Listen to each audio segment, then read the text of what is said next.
I have a simple model here with two LOD levels, both standard meshes. I'm going to add the Amplify Imposter component, and as you may have noticed, it automatically picks up our existing group. You could also override it, but it works great most of the times. I should also point out that you can actually load existing imposter assets. It's not the case in this example, so we'll leave it at none for now. You can also define the amount of meshes used for the baking process. You have full control of which meshes should be included. In this one, we only have one mesh, but you can freely change it to anything you need. It's entirely up to you. Let's select the folder where we're going to store our asset. I'll just leave it at the default folder for now. I'll change my imposter type to spherical. Notice that our LOD parameters are no longer grayed out.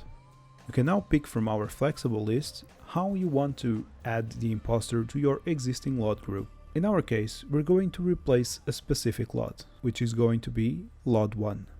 All we need to do now is press bake and give it a few moments. Do keep in mind that we're still in development, so our bake speed is not exactly how we would like it to be. There's definitely going to be some improvements in the upcoming updates. Now that the bake is complete, we'll check if the imposter is present, and as expected, the old mesh LOD level has been replaced by our imposter. Now if I move away from the object, I should see my imposter pop up. And as expected, there he is. Let me just change to the shaded view. And that's the imposter. That's the mesh and imposter.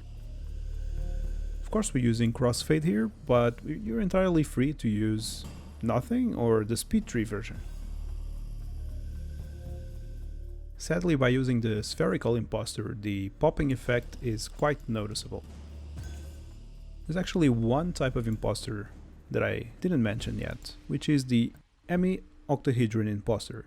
It works in a similar way to the standard octahedron imposter, but allows for 2 times the blending precision, meaning that you'll get smoother results when you rotate your imposter or when you rotate your camera around the imposter. Let's bake this variant now. In order to better preview the effect, I'm going to specify a maximal LOD level under quality settings.